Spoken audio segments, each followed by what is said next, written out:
just your overall feeling about the team coming off of this game against the Bills, where this was a competitive team throughout the course of the year, but obviously that was a non-competitive game. Do you feel like that's an aberration, or is there something more concerning there? Yeah, well, Chris, I think we have to take a good long look again, not at just one game, but at all 18, and you could argue that there were elements of last night's game and some other games, but you're right. Last night's game was the least competitive game that we played last year. So, again, is that what we are, or is that a bad night? We'll see when we start playing again next year, I guess.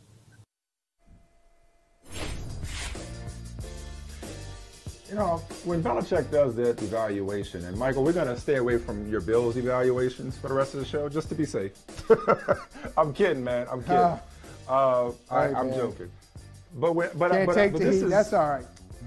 But I do want to focus on the Patriots, not only with you, but also with our old friend Shalise Young. It's like a Patriots press conference all over again, getting the band back together. And both you guys noticed this current iteration of this team, and really this team much better than I do. It's so good to see you, Shalise. It's been What's too up, long. Shalise? What's up, guys? Nothing much. I wonder when Bill Belichick takes stock, Shalise, will he start with his own bloodline? Because there's a lot, talking about taking the heat, Michael, there's a lot of heat on Steve Belichick on the defensive side of the ball. What say you, Shalise? It's interesting. I know you just had Charles on, and we did the pod together a couple of weeks ago, and we talked about Gerard Mayo. And and how Mayo, we've seen he's now getting interview requests and really a rising star in those discussions on who may be a head coach someday. And the thing that I said at the time was Gerard's going to have to leave New England and to become a coordinator, because right now Steve Belichick's the one wearing the headset and calling the plays. But I can't see Bill taking that away from Steve, but after what we've seen the last couple of weeks, particularly what we saw on Saturday, you have to wonder if he's going to reassess that and at minimum, start calling the defensive plays himself moving forward. This is the problem that you have when you have your own sons on your staff is, there's always going to be questions, did they earn it? And B, when there's a performance like there was on Saturday, there's going to be questions to have them sent off and have them replaced. Shalise, one of the questions he was asked there, and I think that same press conference, that must have been Sunday morning, somebody asked him, hey, are you going to coach again next year? Belichick always gave this comment, hey, it's not like I'm going to be Marv Levy out there coaching in my 70s. And my point was always, that really wasn't about 70s. That was about Marv Levy. Those guys got beef, and he was just trying to take a shot at Marv. But did you think there was any chance that Belichick, 3 wins away from number 2, George Halas, do you think there was any chance that he started thinking, hey, maybe a couple more years, I'm going to step away from this thing? Yeah, it's interesting. I remember him saying that quote, Michael, about Marv Levy, and I didn't really, I always kind of thought, well, when he hits 70, then that's going to be it. And I think that's coming very soon. I thought when Brady left that it would sort of reset things and it would rekindle his desire to show that it wasn't just Brady that got all the championships, and it wasn't just Brady that, made the Patriots a relevant franchise over the last 2 decades, and that Bill Belichick had a big hand in that as well. So I wonder if he'll stay for a couple of more years and see, can they win, at least get to an AFC championship game with Mac Jones, and then he can show everybody, look, it's not just Tom, because what else is he going to do? I mean, he seems like he's still into it, and this whole new thing where he's apologizing to media for being short with them and thanking them for their patience. I don't know what I can only imagine he's a grandfather now, and that's made him soften a little bit. I don't know what else would have caused that. Belichick giving loose change out of his pockets to his grandkids, giving them candy and whatnot. So you said something about Steve Belichick earlier, Shalise, that dovetails into the conversation I want to have with you. whether or not he deserved it in the first place. And we know with head coaches oftentimes, or executives for that matter, or even ownership, go all the way up, deserves got nothing to do with it. You wrote very eloquently, as usual, in the aftermath of David Culley's firing in Houston. And I spent the whole weekend thinking about it, as I'm sure you all did, and just the landscape. And I saw where the league is encouraged by the diversity of the interviews that have been scheduled so far. The Fritz Pollard Alliance came out and said that now is a time for progress with these openings across the league. And I wonder what progress looks like. Because and I know you guys have been talking about this and writing about this for years. I know I have been for 20 years. And it feels like we're talking about the same thing that we've been talking about since the very beginning.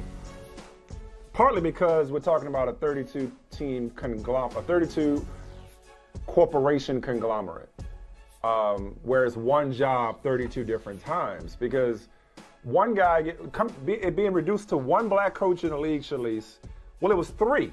That was awful to begin with. One is just a lot worse after a week that saw Flores and Culley get hired. So I'll just go back to that same question. You know, there's a lot of people getting interviewed. We'll see how many black coaches actually get a job.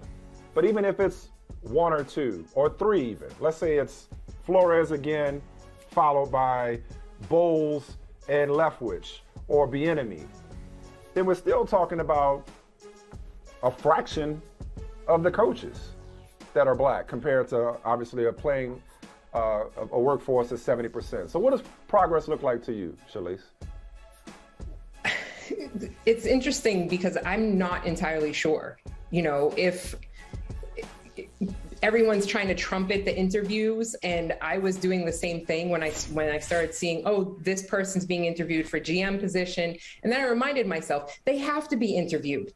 That's the whole point of the Rooney Rule. That's all the changes they keep making is you have to interview at least 2 people of color for these openings. You have to interview at least 2, head coach, GM, and I think it's at least 1 each for coordinator now. So of course we're seeing these names because they have to.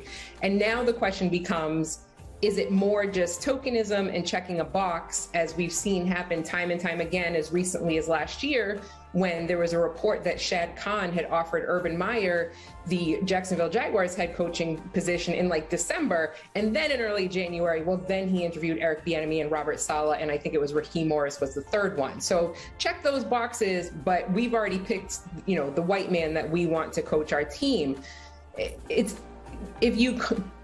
I'm not sure what the number is. That's what people say all the time. Well, what would make you happy? More than 3 would make me happy. more than 4 would make me happy. I mean, if you do it on a proportional basis, because I'm sure you guys have seen the same things on Twitter and other social media places that I've seen is, well, black people are only 13% of the American population. So therefore, they should only be 13% of XYZ. Well, let's use that number then. If the NFL is 67, 2/3 to 70% black men, why shouldn't the head coaches be 70% black men? And I'm not saying that's what I necessarily want to see happen. I would love it if that were the case. But, if you want to throw these things back at us on what's proportionally correct, 50% of this country is women, but yet we don't see 50% of women in leadership positions anywhere. And almost 70% of NFL players are black men, and yet we're not even close to 70% of black men in leadership positions in the NFL. So, clearly what I want to see happen is actual belief from these owners that they believe that black men are worthy of doing something other than play, that they know that they can do more, and not just that, well, let me bring in Raheem Morris. And the Houston Texans brought in Hines Ward. He's a receivers coach at Florida Atlantic. I mean, that just reeks of box checking. I'm in respect to Hines. I know he was a phenomenal player, but bringing in a college position coach for an interview, it just to me smacks of, well, we're checking that box. There's one of the 2 we have to do. Yeah, and I guess that's the point. You just said it very well there at the end. Owners, general managers getting to the point where they believe that this person can do the job. I'm not doing it because you're asking me to do it. I'm doing it because I've looked at all the candidates and I know that person can do the job. I'm going to ask you a question. I can't speak for anybody else. I'm going to ask you to speak for somebody else anyway. How do we get to that position where we convince these folks that we're capable of doing the job? I don't think we do. Not these people. That's why I don't think. I know. That's why I think the problem. I asked the question. It's an unfair question. In my heart of hearts, and maybe I'm just, on MLK Day of all days, I'm starting to lose hope. Of all days. But I think the problem is unsolvable. Yeah. Because because people say black ownership. Well, how many we talking? We're not going to all of a sudden just integrate ownership and just start owning NFL teams. And even those black owners aren't going to automatically default to hiring brothers to run their teams. I think that's probably assuming too much too. So right now we may get to 6 coaches. Let's say Flores, Bieniemy, Bowles, and Leftwich all get jobs. Hell, throw in Leslie Frazier. That brings it to 6. Guarantee you 6 years from now, we're back down to 2. The cycles, they're going to cycle through. It's going to be the same issues over and over again. Hell, Eric Bieniemy shouldn't have to wait this long to begin with, Shalise. And that's just as a for instance. No, 100%. I mean, we've brought up Bieniemy, and I think at this point he only has 1 interview scheduled or 1 interview request. And, we've held him up year after year after year. And it's a little bit unfair to Eric, really, at this point. But what else are you supposed to do? What else are you supposed to do as a coach than do what Eric Bieniemy has done over the last several years? They keep holding this, well, he's not the play caller thing over his head. He is in the room every day with the best young quarterback in the NFL. He has guided his career. He's been with him along the way the whole entire time. He's won a Super Bowl. They've been to another AFC title game. We are seeing them put the pieces together. Look what they did last night. Granted, the Steelers weren't exactly the greatest opponent that they could have gone up against. But, and still, Eric Bieniemy has interviewed 13 times before this year, and we have seen just coach after coach after coach with a fraction of the experience and success that he has get head coaching opportunities. And, it's just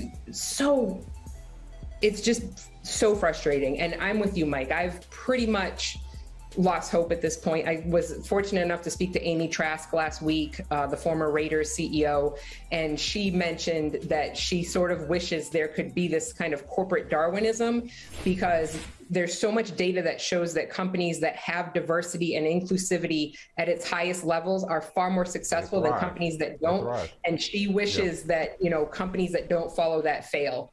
And it's all there. We hear all the time, well, the NFL's a business. Well, why don't you run it that way? Businesses that have diversity and inclusivity at their highest levels are more successful. And yet we see again and again and again, Nick Sirianni, yes, he got his team to the playoffs. But tell me that he deserved a shot ahead of Eric Bieniemy, or even, and I keep banging this drum, Pep Hamilton. I spoke to Scott Pioli last year. I spoke to Scott Pioli last year, and he agreed with me. If you took Pep Hamilton's name off of his resume and put it on the desk of any GM or owner in the league, they would run to schedule an interview with Pep Hamilton because of the things that he has done and the things that he has accomplished in this league. And can't even isn't even a coordinator right now, let alone get a sniff for a head coaching job.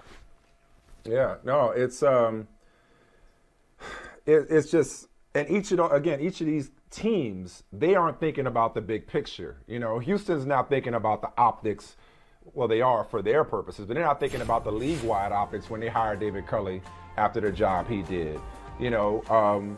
Miami isn't thinking about how bad of a look it is to get rid of Brian Flores after back-to-back winning seasons. So each of these teams is not thinking about the collective when it comes to black coaches. They're just thinking about who's the best coach for us. And more often than not, the best coach just doesn't look like the 3 of us. Why is that the case? Because even when they're successful, they're not successful enough. Who's done more for the Detroit Lions franchise over the last 30 years than Jim Caldwell? And he should have another job. You had to fire him, and you brought in Matt Patricia, who won 13 games in almost 3 full seasons. 13 games. Right. So my point in saying that it's not that each of these organizations is looking at it themselves is actually, and Mike, I know you feel the same way, and Shalise, you as well, because something you said earlier still stands out, is that, yeah, we could be encouraged about these interviews and these names that we're seeing, but how can you be encouraged about something that they're mandated to do, and not just mandated to do, but rewarded for doing? So it's actually not progress. Right. It's actually not progress. It's regression. We're taking a step backward if we have to make them view us as viable candidates. That's actually a step backward, not one forward, because all it makes us do is distrust the process. The best we could hope for right now is a fair, equitable, and integrous process. We can't even trust that because, like you said, Shalise, that's what they're supposed to do. We're giving them a cookie for something that they're supposed to do. Right. No, Chris Rock was never wrong. No, I was just going to say, Mike, just real quick, and I'm not saying you're saying this. I agree with you that teams like the Dolphins and Texans aren't looking at the big picture. They're thinking about what's best for them. Maybe they should think about the big picture, because when they generally think about what's best for them, they make bad decisions. Miami's been making bad decisions for a generation. And the Texans are really a flawed franchise.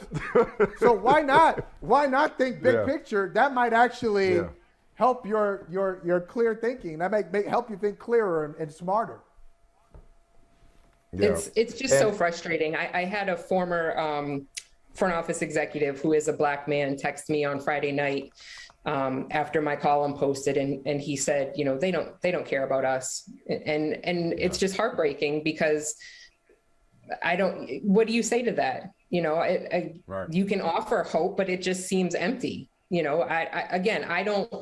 it's funny because of course it is MLK Day, but I don't really feel like there's going to be any great change over the next 2, 3, 4 years. You have to reward people with a 3rd or 4th round draft pick, because if I own a business, shouldn't I want to develop my employees to do better and be better and not take on more responsibility, but move up the ladder? But you have to offer somebody a 3rd round draft pick for doing that. If you have a better front office, no matter what the composition of your front office is, if they're drafting better and doing better and managing the salary cap, well, that's better for your franchise. Right. Why should you we're really going to, you can get a 3rd round draft pick because you developed this person. Are we really? You know what that's like, Shalise? That's like running a draw with 14 seconds left. You're desperate. You're reaching. You're searching. You're really searching, because ultimately, and guys may get hired this year. The Bros may get hired this year, but will it represent real change? We're still going to be dealing with the same double standards. There's no different than look at all the black quarterbacks. There's still a double standard. There's still systemic racism. Six black coaches can get head coaching jobs, and that double standard won't have been obliterated overnight. But we would be remiss if we did not recognize there are still people doing this work that are still operating from a place of hope. There are so many alliances and fellowships, too many to name, that are doing everything possible to make black coaches, whether it's putting them on the offensive side of the ball, whether it's networking, whether it's preparation for interviews. So many people working to make black coaches more attractive to white owners and largely white management. And hopefully their work is going to be rewarded, not just this hiring cycle, but moving forward. Shalise, you are incredible. We appreciate you. Keep up the great work. Best to the family. We'll talk to you again soon. See you guys in Cali. All right, be good. That's right. Hey, thanks for watching Brother from Another on YouTube. Make sure you hit subscribe before you leave, and be sure to watch us 3 to 5 p.m. Eastern Time on Peacock. Appreciate you.